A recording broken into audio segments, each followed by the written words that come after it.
Well, the National Union of Mineworkers says it's not satisfied with the mine authorities' response following the death of 4 miners at Sibanye Stillwater's Driefontein mine. The union says the mining house Sibanye Stillwater has experienced a lot of accidents at its mines. On the other hand, the Association of Mine Workers and Construction Union says it's now a human rights issue.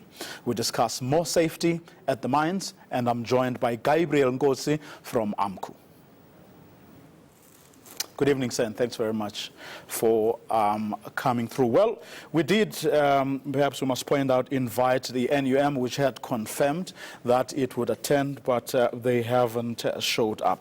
Now, why is your organization saying this is a human rights issue? In other words, why is that distinction important? Good evening, Vuyo. Good evening to all the listeners. Firstly, our sincere condolences to the families who lost their loved ones, whose lives were cut short when a seismic event of a magnitude of 2.2 occurred at Sibanye Driefontein. The reason we as Amcu, we are saying now this is the human rights issue, it's because companies should really now take into consideration that the people that goes down there underground are human beings. As much as they have the rights when it coming to HIV and AIDS to say, I can declare or I cannot, they have the right to life.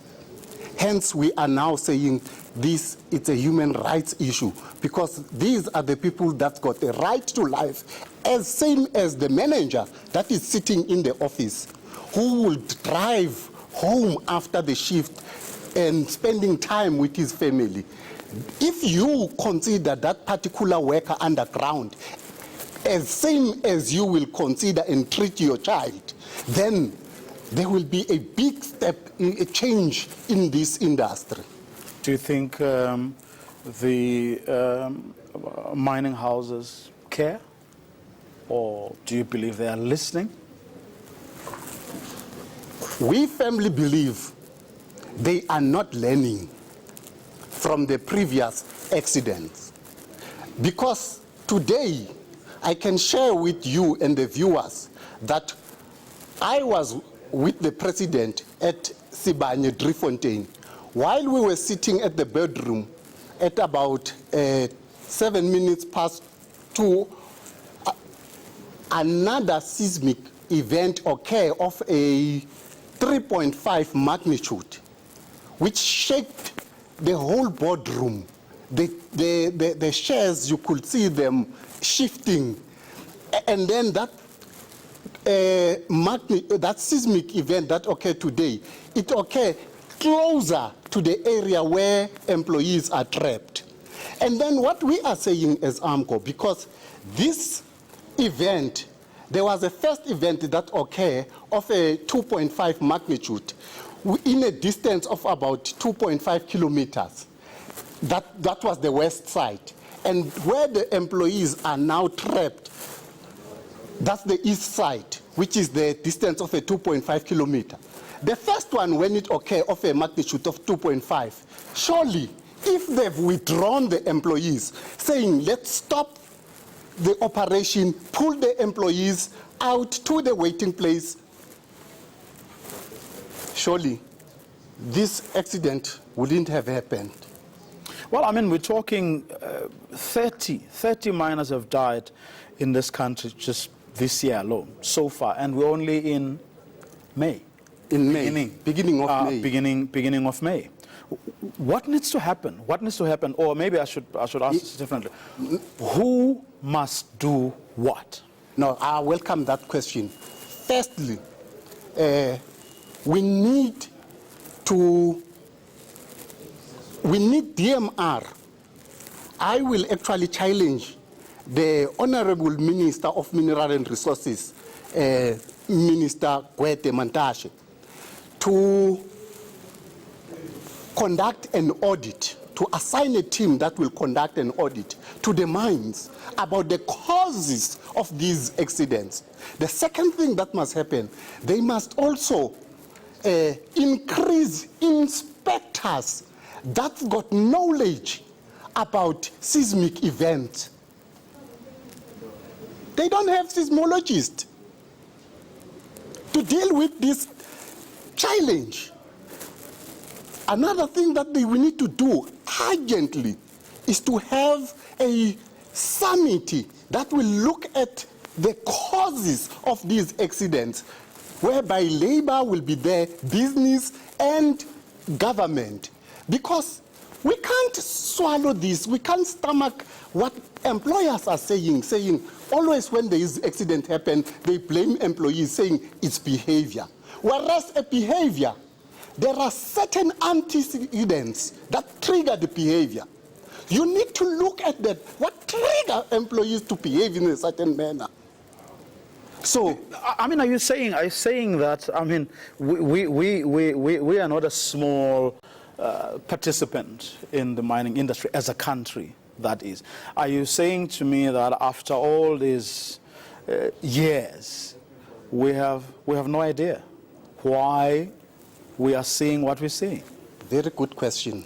This is one of the questions that was asked today when we meet DMR to say, as Amcu, we asked, why now you are saying you will assign team of scientists to do some research which will go in a period of about 3 years, dealing with these seismic events. How long has these things been happening? But then you are falling into the same trap, because you have just said now to me that you are also calling for, you asking for research, an audit and a study to be done. So you're falling into the trap. No, not exactly. Not exactly. Any event needs to be investigated. Granted. The auditing is an in-depth investigation which is going to look at the root causes, not the root cause. Like when you do in-local inspection, a snapshot, no. We're looking at in-depth, hence we're talking about auditing, because when you are auditing, you're looking at the system failure, you're looking at human behavior, you're looking at the whole organizational behavior, organizational conduct. But how is that different from research? How is the audit different from the research we are talking about seismic? It's about science. That can't we come with a technology which will detect seismic events before they occur?